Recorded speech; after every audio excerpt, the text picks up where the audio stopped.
Hello, this is David Shaman back with some Jewish humor. Quick side note, I was sitting studying for my AP US government exam, and all of a sudden I got really bored, and I was thinking how to entertain myself, and I decided to entertain you. If you're a high schooler watching this, please do not take my example. I am graduating in 2 weeks. This is marginally acceptable. Otherwise, if you're not graduating, this is not acceptable. So today I'm going to tell you a classical joke. You can tell this to your grandparents and they'll crack up laughing. Your Bobbies or Zadies will enjoy this very, very much. So, let us begin. We have little Moishe Silverstein. And Moishe gets sent to Hebrew day school. So he goes to Hebrew school, and a week passes, and next thing you know, the principal calls Mr. Silverstein. And the principal tells Mr. Silverstein, "Hello, Mr. Silverstein, I am very sorry, but your Moishe has to be kicked out of the school. He's a very big nuisance. He doesn't listen, he always talks, he's very rude, etc. The list can go on. I'm sorry, we cannot take him. We have to expel him." That's it. So, Mr. Silverstein and Mrs. Silverstein give Moishe a big lecture, a big spiel.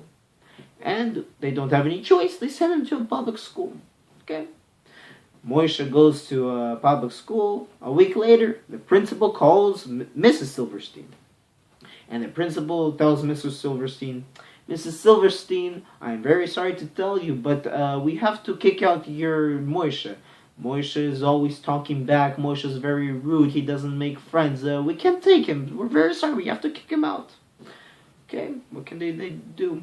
So Mrs. Silverstein and Mr. Silverstein make an even worse lecture, even worse spiel. They get very frustrated, and they have no choice. They send him to a Catholic school.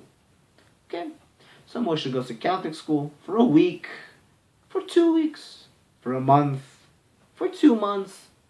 And next thing you know, come the parent-teacher conferences. And the Silversteins are very, very, very nervous. So they come, and what do you know? Moishe's teacher explains, Moishe is such a great child. He's very bright. He always asks questions. He's polite. He's the smartest. He makes friends. He's a great kid. She loves him. The parents are astonished. They come home with eyes like this and ask Moishe, "Moishe, what did you do to them?" And Moishe looks at Mama, looks at Papa, and explains, "You know, when you see what they did to our guy, like this, then you understand that they are not joking." So, I hope you enjoyed this joke, along with others. Thank you very much for watching. Please subscribe, tell your friends, share on Facebook, and I'm very much looking forward to more. Good evening, and have a good night.